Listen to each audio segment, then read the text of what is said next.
काल रात्री भारतीय सेनेने जे पहलगाममध्ये जे भ्याड हल्ला अतिरेक्यांनी केला होता त्याचा प्रतिषेध म्हणून मिशन सिंदूर केलं, त्याचा सर्वांना आनंद होत आहे।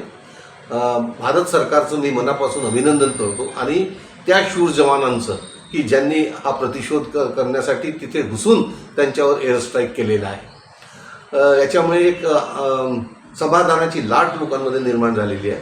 पण मला असं वाटतं लोकांचं पूर्ण समाधान अजून झालं नाही।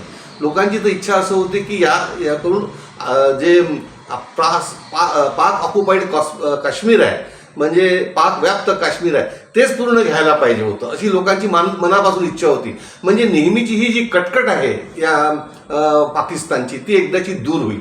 दुसरं मला एक सांगावंसं वाटतं की हे पाकिस्तानला सुद्धा माहीत होतं की प्रतिशोध आपल्यावर होणार आहे, त्यामुळे ज्या टार्गेटवर ज्या अतिरेकी अड्ड्यावर हल्ले केले त्या अतिरेकी अड्ड्यावर काही 9 अतिरेकी अड्ड्यावर हल्ले केलेले आहे, तिथे कोणी होतं का की तिथले जे महत्त्वाचे जे अतिरेकी होते ते ऑलरेडी चालले गेले होते। कारण की जे मझर असूद म्हणजे जे सांगितलं झालं की त्याला 2-8 दिवसापूर्वीच तिथून शिफ्ट करण्यात आलं होतं।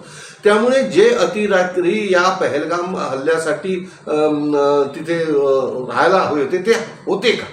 नाहीतर असं होईल की तिथे ते बंजर ओसाड पडलेलं जे हे आहेत त्याला काय म्हणतात अतिरेकी अड्डे, ते ओसाड होते की तिथे खरंच अतिरेकी होते, याचा एक वेळा शासनाने एक वेळा याचा पण लोकांना आणि किती नेमकी अतिरेकी मरण पावली असतील सर्वसाधारणपणे काही 1-2 दिवसामध्ये ती माहिती मिळेल।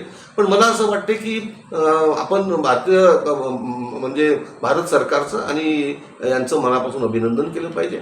पण लोकांची इच्छा आहे की अजूनही की पाक ऑक्युपाईड काश्मीर ज्याला म्हणतो ते या अनुषंगाने आपण हे करून एकदाची कटकट मिटवली पाहिजे।